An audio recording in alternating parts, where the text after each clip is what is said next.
Welcome to Lift Your Legacy. My name is Jacob Rupp, father, husband, and rabbi. And each week we bring you an inspiring person or message to help you unlock your inner potential and create change that will impact the future. Thank you for listening, and let's get to it. So much for joining me today. I am thrilled to have April Kirkwood, who is, besides she calls it a soul having a physical experience, is an author, a writer, a therapist, and a person that is very full of life. It was such a pleasure speaking with her and hearing her experience on life. And what was the most impactful for me was how this person who was born in the middle of the country and spent a long time in education and grew up in a very different religious background as I did, really came to a lot of very similar conclusions about basic realities of life. And as I was listening to her speak, I wanted to show her all of the different Jewish books that are actually resonating very deeply with the ideas that she was saying. And I think there's a lot to be said about that, because when we are going through the different challenges and tribulations in our life, a lot of times we try to figure out what is the specific solution to this immediate problem. Or maybe we think that there's some kind of answer out there that hasn't been developed yet, or we don't understand yet, or that our problem is completely unique. And a consistent theme of my life, and you will hear April say this in the interview as well, is that all of the answers we need are going to have come before we were born, is going to come long before, like thousands of years ago. They're all captured in basic religious scriptures. The Torah, the Bible, is the root of all of these leadership concepts. And it's really fascinating. And I'd never had this experience before of speaking to someone that came from such a different background, but preaches and speaks about such principles that are so fundamental to my life. So we're going to speak about how to put your life in context, how your true essence, what your true essence really is, and how to become a lifelong observer and watcher over how you behave and act in terms of getting to know yourself and getting to know the next stages going forward. So with no further ado, speaker, author, therapist, coach, fantastic individual, April Kirkwood. I wanted to start by reading you a quote from the article that you did with me that was published on Medium and Thrive Global, that to sound like Oprah when I say it, but I was like shocked. And it was just like such a profound quote that I wanted to share with you and maybe ask you a little bit about. Okay. Standing, gazing into the pool at my quote, perfect life, I wondered how I got this miserable. Through my many tears and long nights soul searching, I finally found the courage to dig deep into the darkest places of my mind and soul and find how and what went wrong. Tell me a little bit about that and what happened. I'm older, but when you're young, you think you have all the answers, and then you think the career is going to make it right, the degree, the marriage, and then the money and the beauty and the perfect children and the picture we all paint in American life. And somehow I had maneuvered myself to get most of that, and I found myself the most miserable person. Luckily for me, I never did drugs or drank, because I would have been another Marilyn Monroe story. I mean, only for the grace of God that I'm standing here, because I had within me probably enough religious training to be scared to do anything like that. Like, God, I'm going to go to hell. But I was standing there one day and I was unhappy with my relationship. I wasn't sure why. And I think that was the big, and I thought, well, okay, I get to this point. I know I hate my life. The kids are okay. This is okay. This is okay. So why do I really hate my life? And even the man I was with, or the job that has its ups and downs, really? Why do I really hate my life? And when you ask yourself that question enough times, it takes you back to yourself. And then when I went back to myself, I found, and I'm still learning. I mean, this is not a one-hit wonder. I wish it was. But I find myself now even going deeper. So, when I write something, I think, I've got this. And then I turn a corner and I'm like, whoa, look what I just did or thought or felt or observed myself or observed people that I am attracted to or not attracted to or people that are attracted to me. Mm-hmm. And there is so much more going on that I think we are half asleep walking around.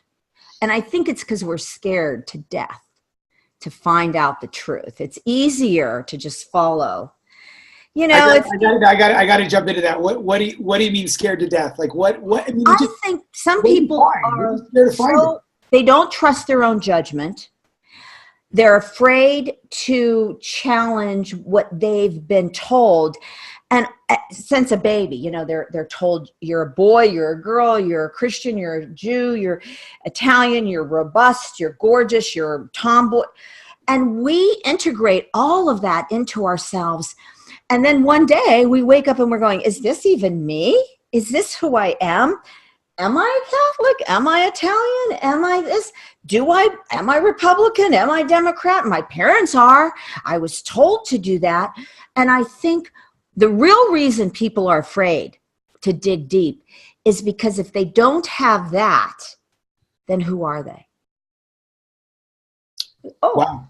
So if I'm not Italian, really, and I'm a soul, then why do I take such pride in that? Or if I'm not really supposed to be a brainiac like my dad, who's a physician, I was told I was going to be a brainiac like him, then who am I? And that's frightening.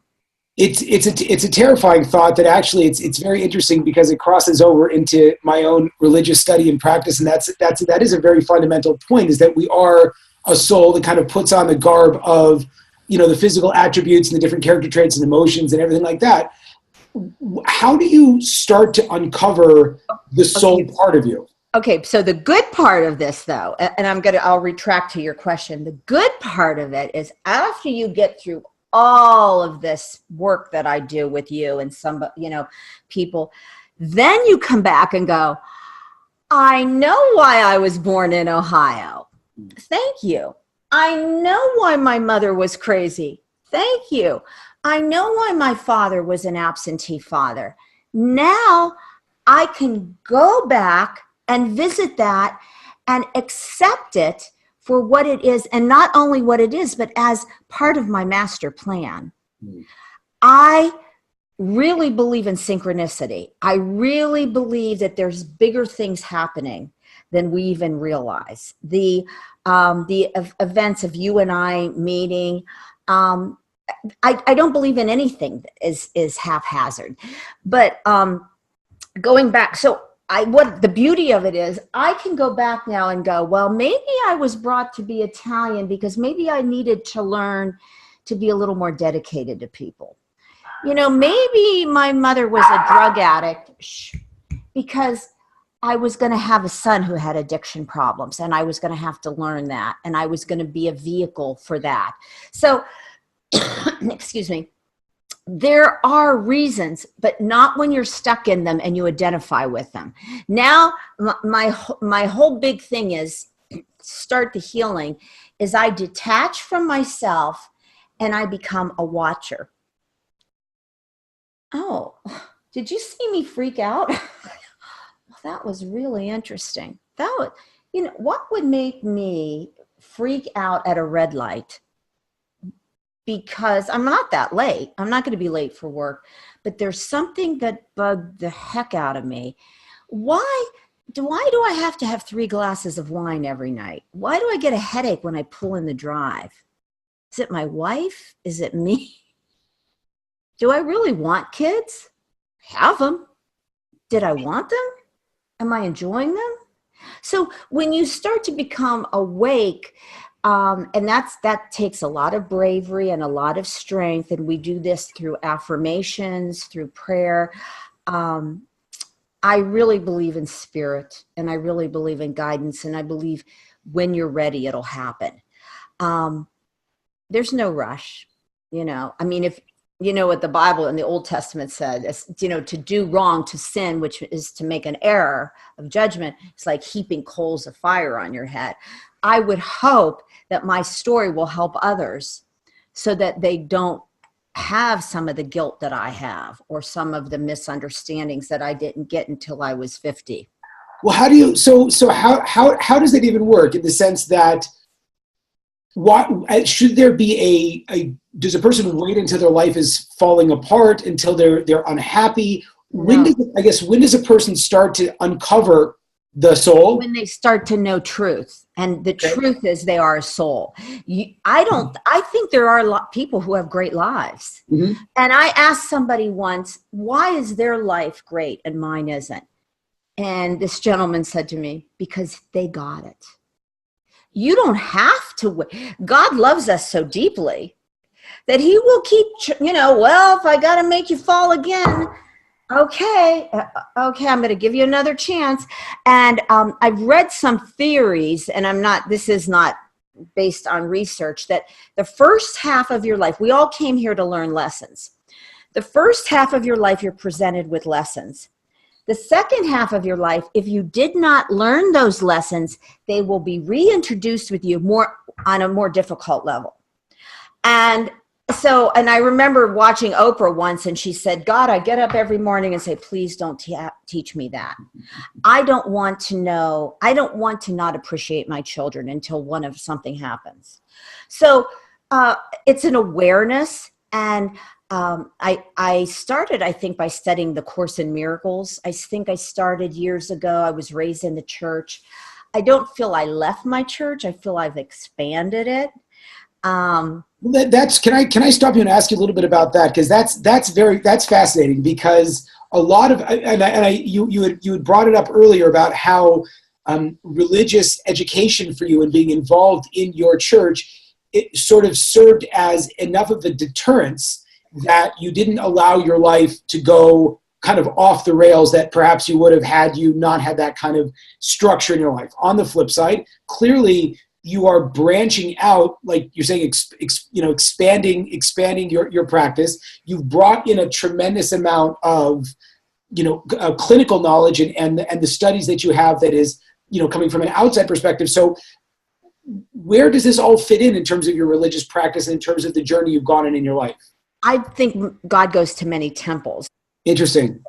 And so and once again, I don't feel I left it. I just think I went a way that was more comfortable for my skin and my children at the time. So we're kind of universal beings.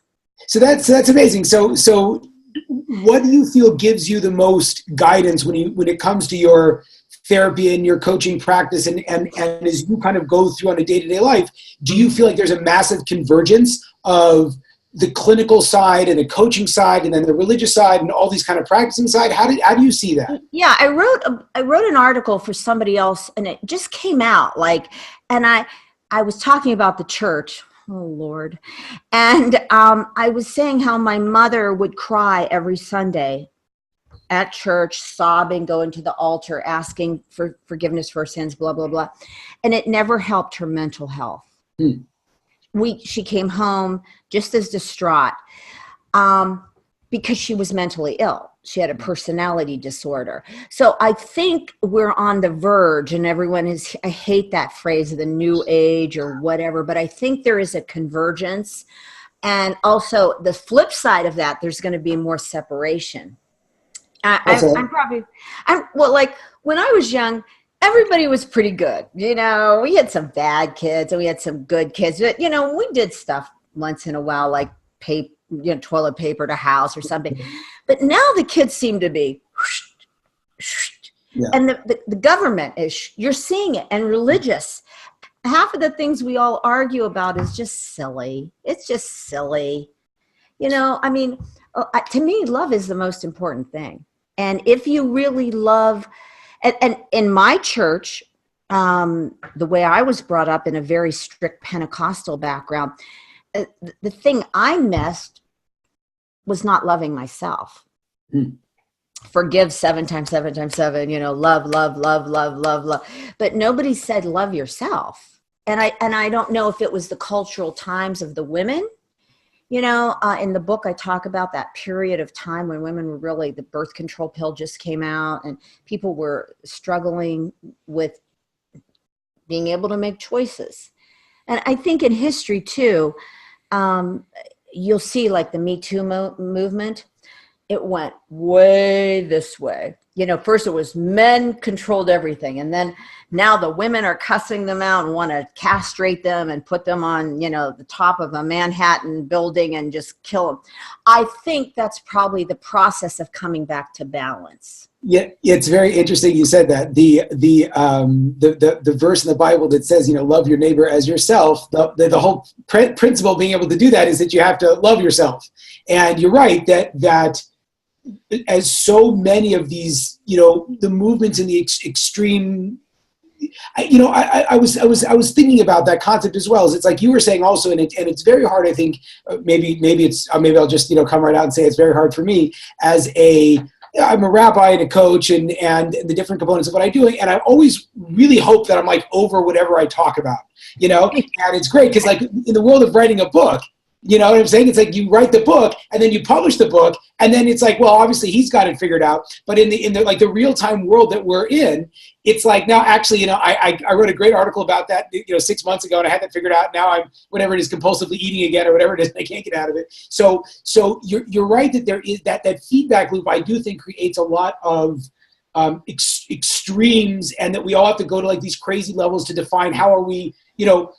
Very few people can like live in the middle because there's so much middle and everyone's like, well, you know, what am I? And I have to continually like push myself to direction so that I feel like I exist, you know? Well, and then living in the middle again, you fall into the trap of just following the group and living what you've been told. Right. You're a rabbi, you don't do this, you don't do this, you don't do this, and this is who I am. And then someday you may wake up and go, I'm not sure if I believe all that or that is really me, but I'm still a rabbi. But you know, they put us in boxes. And I think part of that is how to control the population. You know, I was an educator for years and education itself is an institution to keep everybody in line. And, you know, and I see, once again, I love that phrase of yours, the flip side.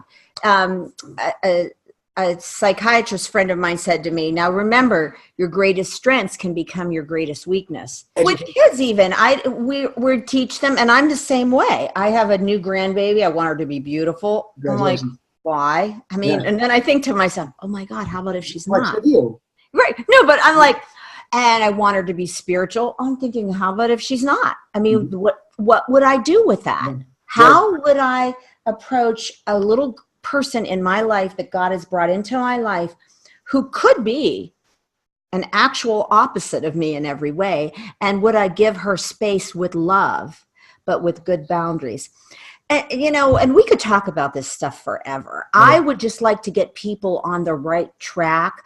And I do a lot of, have you heard of the game Dungeons and Dragons? Yes, I've never played it, but I've heard of it. Well, what I do is, and my family and I have been doing it, we create, because we're all counselors and teachers, we create a scenario for healing. And we put them in circumstances where they have to question themselves. And that's when you're living it, and then you go, you were playing a fairy there, and you bit off the, you know, giant's tail. What was that about? Well, he was a man, and I didn't like him. Oh, so you didn't, you know, so I think we need more practice in growing up. We need more practice as adults. We're all entering new age. Every 10 years, it's like a different dispensation in our lives, you know, the passages, and they're new. The bottom line, though, is I think life is great, and I love life. And I think the reason why my staff likes to work with me, because they'll go, no matter how much hell you go through, you're still so sweet. And I'm like, but why wouldn't I be? I mean, I love everybody. And, oh, you do love this person? I go, yeah, you know, they did the best they could. Well, I think that's what you're suggesting is the outcome of intense spiritual work. And that you very rarely find, again, if you dispense from the titles, so to speak, and the positions and everything like that. If you look at people that, I guess in my mind, possibly in your mind, you know, you would say have reached levels of actualization, they are going to have that approach of thankfulness and appreciation and happiness. And have fun. Do you know you and I probably won't, one of us won't be here in 30 years? I mean, that's not long. I mean, I hope we both are, but I mean, the odds are, life is quick. It's long, but it's quick. It's long, but it's quick. And for us to waste time, and I tell my clients too, the only job you have to have for the rest of your life is to get to know yourself. That's all I want you to do. If you don't know you, no one else is. If you don't love you, no one else will. If you don't reach out to whatever your spiritual, no one else will. He's waiting or she's waiting. And life is about lessons too. I think I grew up in a generation, my mother came from the Depression. They gave me everything. And I think we missed that life isn't always easy. See, their life was so hard that all they wanted was to make it easy for us, right? Just make it easy, honey. It's going to be so hard when you go out in the work. You don't have to clean your room. We'll take, you don't have to hang up your. I know you were out last night. Just relax. And I think happiness isn't always easy. Love, we always say, especially people always want to talk about romance. I want love, I want love, I want love. But when love comes, teaching you about love it's not always New Year's Eve with balloons flying down. So I just spoke to someone today that wrote a book about the steps you have to do to actually have a loving relationship. And she says her publisher thinks it didn't sell as well as it was supposed to because it was actually like about doing hard work. And it wasn't, a 7 quick steps to living the life of your dreams kind of a thing. I'm surprised. Some people don't like my shtick. I'm more spiritual. If I could probably do anything in my dream, I would be a spiritual leader, because I get tired of, and I do it so well, the silly girl, the funny, flippant.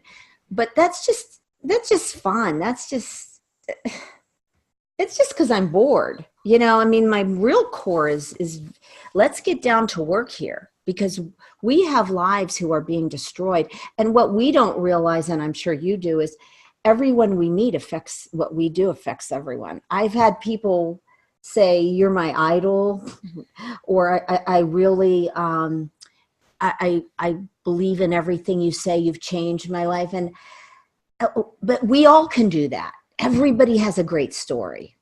Everybody can change lives, and we don't have to put up a wall maybe, or impeach someone, or I don't know. I don't, or hate anyone, or.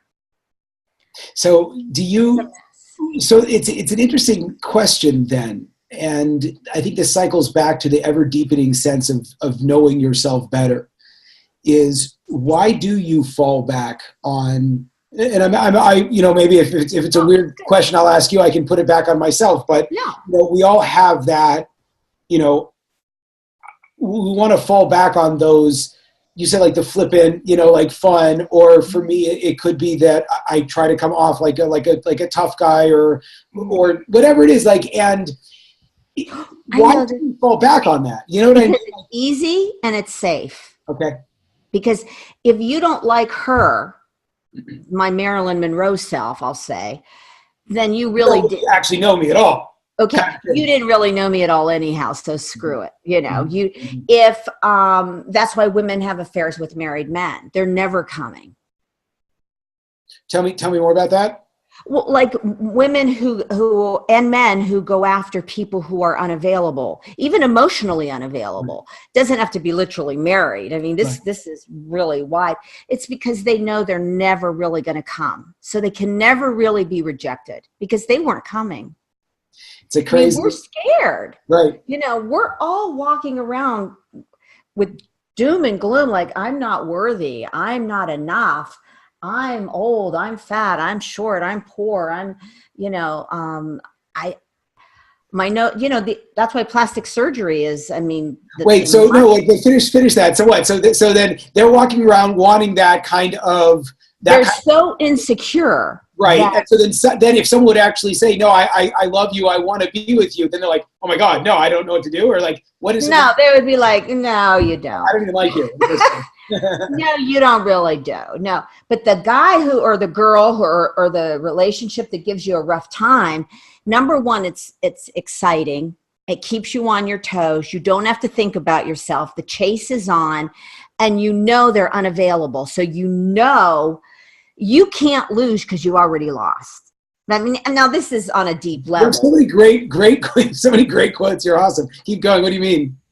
Well, when you know they're not coming, it was like when a little girl in my book, when I fell in love with Frankie Valli, exactly. Frankie was never going to be available to me. Right. So, I mean, and when he did become available, that became another problem. But, you know, if you had Farrah Fawcett posters, or you like the star cheerleader or football player, usually you needed it during a time when you were learning how to be self-confident, like 12, 13, 14. You were going through passages like, I'm just starting to like girls, so I'm going to put, or you know, the girls today, Justin Bieber. The biggest, the most unattainable one, simply because then I never have to worry about it. They never really have to worry, but I can practice, and I can learn my skills, and I can put lipstick on, I can listen to music and dance and get my groove on. Most people outgrow that. Right. And then they meet someone and they fall in love.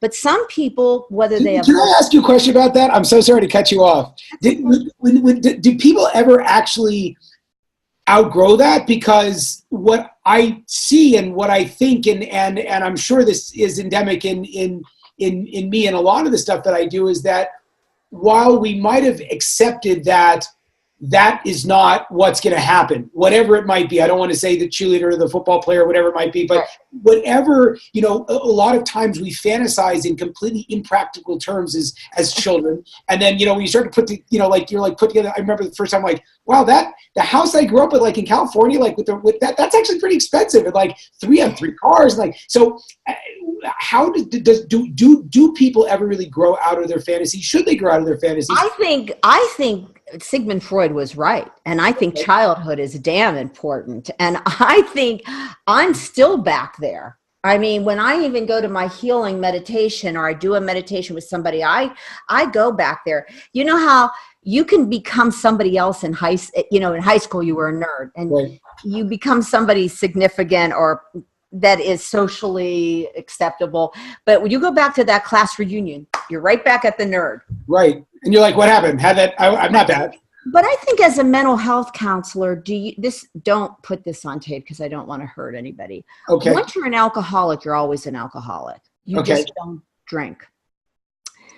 I think that's called the 12 steps. I don't know if that's but what I'm saying as a counselor, once you have a personality disorder, you have a personality. Right. Once a woman's been molested or a man's been molested, I think some damage and some things, I don't think we do get over them. I don't. I think we learn how to adapt, and we as good counselors give you skills. Right. You know, count from 50 back or go into your safe space. But that doesn't obliterate the damage and the hurt and the sorrow.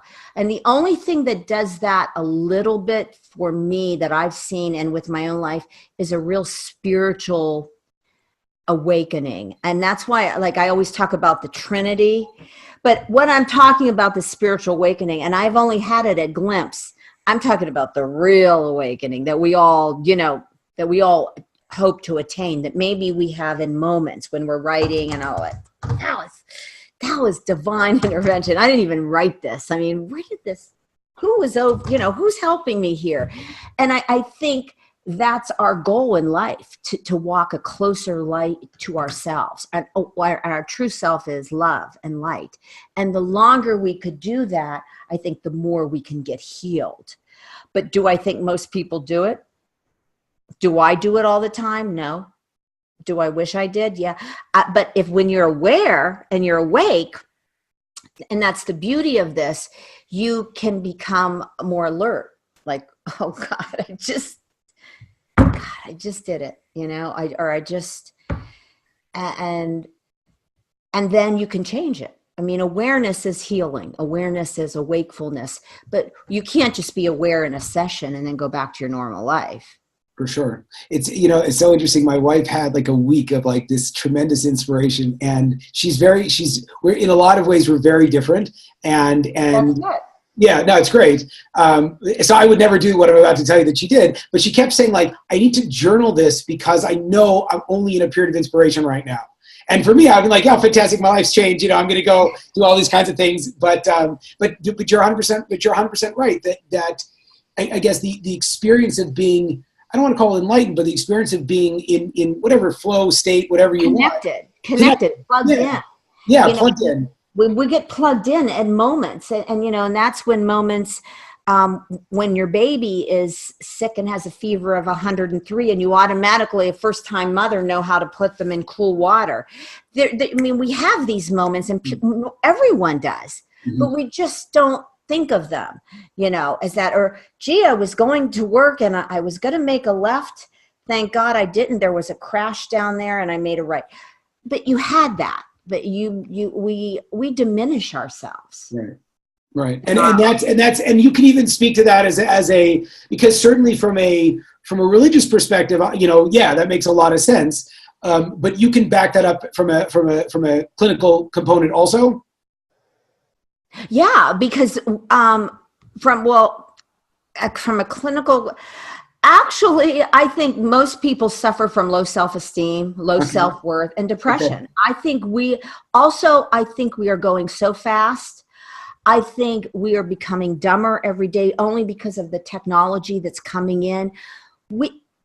I am so happy. I grew up when the TV was off at 11 and there were 3 channels, and I went outside and counted ants and made a twig house for them. Maybe they would. We have lost a lot of our connection. So when I say it's mental, I don't know what came first, the mental disorder or the lack of connectedness to something that we thought was greater and bigger and enlightening. And, I've lived this life. So, and also I have to honestly say my family was very spiritual. So for me, this was just natural. I mean, honestly, I think, I also do believe people come in with different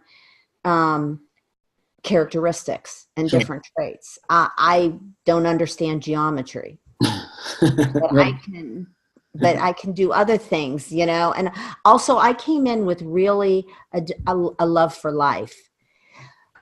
I don't know why. I don't know if I died in a past life. I don't know if there was, but I know when I came in, I had a deep reverence for every moment. That's beautiful. And I don't know why. And my children came on with different things. And I'm like, wow, you really got that one. Final question is, what's one thing you wish, like one nugget that you wish that everyone that you would speak to would just kind of know, that you've developed over your career and your experience?